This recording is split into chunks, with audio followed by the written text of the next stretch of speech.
When my kids were younger, had OneNote and pens. I used to give it to my kids. You could do all sorts of stuff with rainbow colored pens, especially, for example, if you make it thicker. Come on.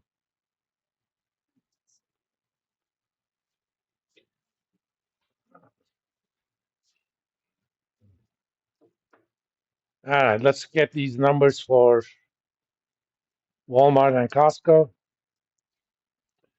We're already at Walmart.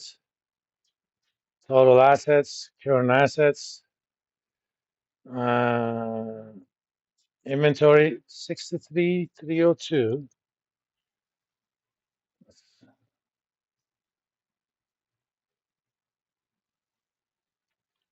Accounts receivable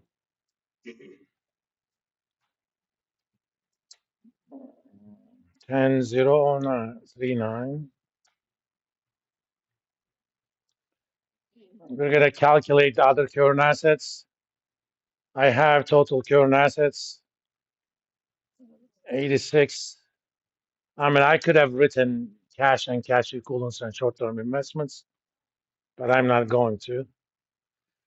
86,938 minus inventory minus receivables 13,597. Come to Papa.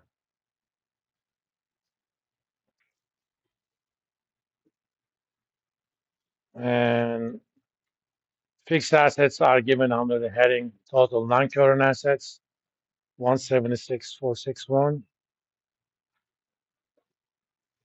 Let's get the numbers for Costco as well, then we'll make our calculations and interpret them. Financials,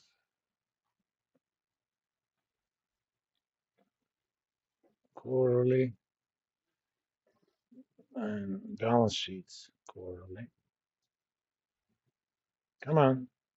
Yeah, okay.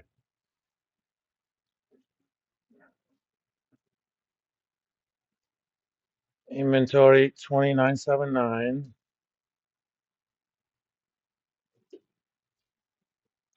Accounts receivable 2963.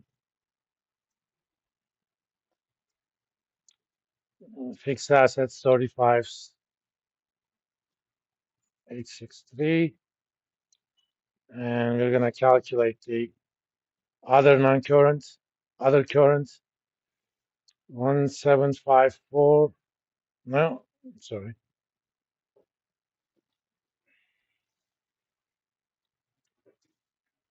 37,523 minus inventory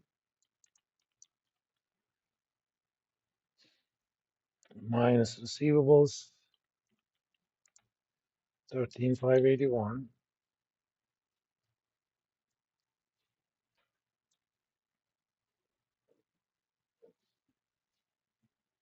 For all of these, we're going to calculate item times 365 divided by sales. Okay, that's the day's sales in that item. So let's do that for Walmart first. 63,302.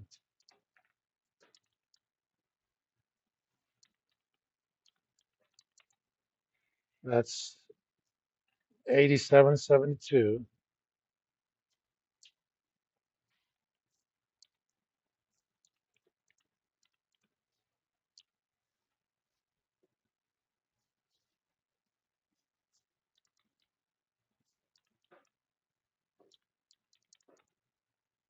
$13.92.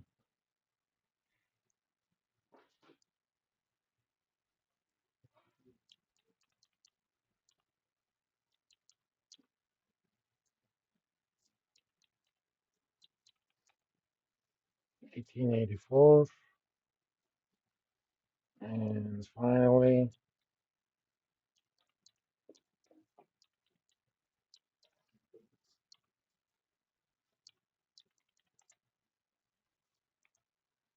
244.56. So it takes Walmart on average to clear its inventory 87 days. They collect their receivables around 2 weeks. I mean, usually credit cards, it takes about 5 business days for the firm to get it from the bank. So it's not too much. Other current assets, about 19 days, but fixed assets, pretty long, and which is normal. The day sales on fixed assets should be high. Let's do the same thing for Costco. 29.79 divided by their sales, 73,386 times 365, 104.34,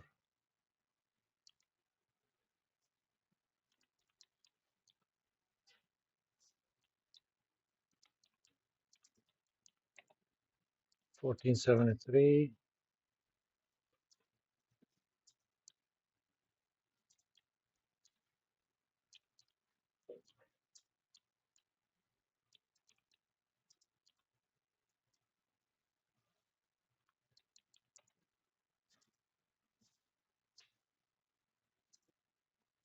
And finally,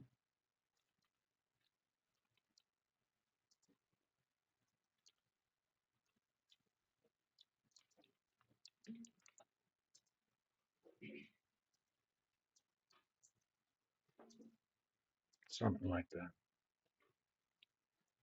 Now, we found previously that Costco was more efficient when it comes to its assets. If your total asset turnover is higher, that means your day sales number are lower. Okay. As day sales number are lower, you're more efficient. It takes you less number of days to do your inventory or to collect your receivables. It's basically reciprocal. So if high is good in one of them, low is good on the other one. Looking at this, Walmart is actually better at its inventory. It's about 2 weeks. That also kind of makes sense. I mean, the way Costco and Walmart does business, in Walmart, you can go buy one can of Coke. Okay, you cannot do that in Costco. I'm not even sure they sell Coke, but in Walmart, you can buy one bottle of beer.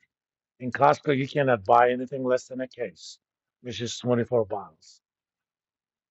The minimum amount of coffee I can buy at Costco is 2 pounds. In Walmart, if I want, I can buy half a pound of coffee. If I'm going to get Keurigs, the smallest amount is probably 72 capsules in Costco. And in Walmart, I could probably take, 6, which means the stuff is going to stay at the shelves a little bit longer in Costco. I mean, that is not necessarily inefficiency. It's the way they do business. Ideally, you would have to look at something like Kroger. On the accounts receivable, they're pretty much the same, which means, they're pretty much working with credit card companies and stuff. They don't sell, maybe they may be selling to wholesalers. Uh, it's, especially when they ship stuff, it takes a little bit longer to get the money, but it's not that different. It's the other current assets. Walmart is actually a lot better in terms of other current assets. They turn it over every 20 days or so, but it takes Costco over 2 months. But the biggest advantage Costco has, they don't need as much capital to fixed asset capital to generate same amount of sales. I mean, the difference is what? About 2 months. Okay. So Costco has 2 months worth of sales less fixed assets compared to Walmart. That's where their advantage is coming from. So these decompositions actually tells us stories. When we do financial analysis, and don't get me wrong, Right now, we are doing baby financial statement analysis. We go into details. We're telling a story. I'm not saying just that Costco is a better manager of assets. I'm telling you, where does that efficiency come relative to Walmart? You could have done the same thing with Kroger and figure it out as well. When you make these kinds of comparisons, make sure that businesses are somewhat similar. There's no point comparing inventory management of Walmart to inventory management of, let's say, Boeing Aviation, because the nature of the inventory is different. It takes a lot longer for Boeing because a lot of their inventory is unfinished plane parts. They're produced, but they haven't put them together yet. So that wouldn't even be apples to oranges comparison. That at least even with Costco and Walmart, it's somewhat apples to oranges, but they're both fruit. But on the other hand, Walmart is apple and Boeing is giraffe. They're not even the same species. Okay? So don't make comparisons like that when firms are different in their businesses. Ideally, I would have compared Costco to Sam's, but we don't have separate information on Sam's, so I can't do it.